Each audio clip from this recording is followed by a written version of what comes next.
Some of the books now being distributed to students in a Colorado school system are troublesome, not because they come from diverse groups, but for their content, according to the school district.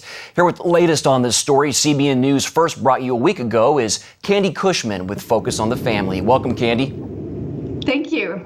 What have you learned about these materials since our first report?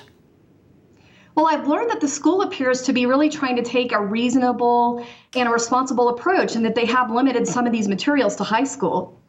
Now, why have they limited some of the materials to high school? What's your understanding of that? Well, it's really kind of amazing. Some of the materials that these atheists and left-wing groups had tried to get in had pictures, just horrible pictures, for example, of a young woman being groped by a scary-looking Bible, a pamphlet about abortion, and it really just seems so unnecessary. I mean, why take this inflammatory approach? It seems designed for shock value. It doesn't really seem like it's trying to encourage real discussion and a civil discussion. Now, you say the school board needs to exercise common sense standards, not based on the groups represented, but on their content of their literature. Can you explain? Well, I was just explaining that when you have an equal access public forum, like apparently they've created, where people can submit for the materials that the community and the students would want to know about, you can use common sense discretion and look at your school policies. Policies controlling whether students should be exposed to obscene or lewd materials that are disparaging and even hateful toward other viewpoints.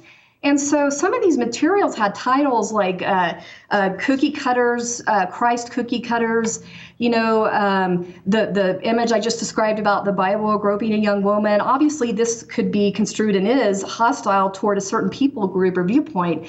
So it seems like normal school policies would cover that, and they wouldn't be obligated to put those kind of materials in the school.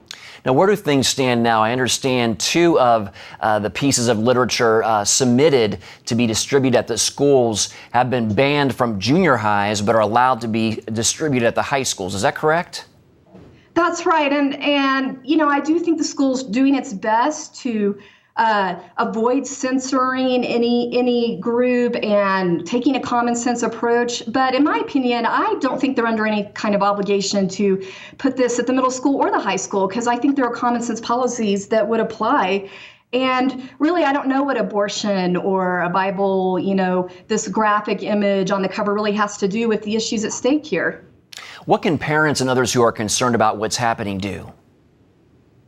Well, I think the important thing is to not become intimidated. I mean, we're seeing this trend of these groups saying, if you dare to reflect any of your community's Judeo-Christian heritage, then all of a sudden, separation of church and state. Well, the fact is that our First Amendment, the principles in that is that you don't have government endorsed religion in school, but it also the principle is that you don't have the government being hostile to the school. So to simply open up a public forum where people can submit materials that are of interest to the community and to students and reflect those community values, that does not mean that you have to take anything and everything without any concern about lewdness and hatred towards certain groups. You can use common sense policies. So I would say it's just so important to not be intimidated by these scare tactics. Let's not be intimidated into eradicating any semblance of reflecting our community values or any mention of Christianity in the public square. And that's advice for parents and those that are concerned, and also for school districts as well. That's right. And I would also mention that students have really powerful free speech rights. These kind of forums that we're talking about today get a little complicated because you're really talking about a public forum for adults.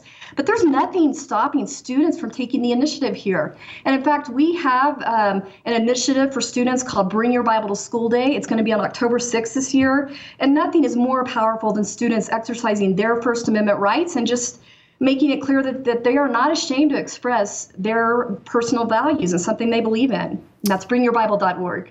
All right, Candy Cushman, the education analyst for Focus on the Family. Thanks for your time today, Candy.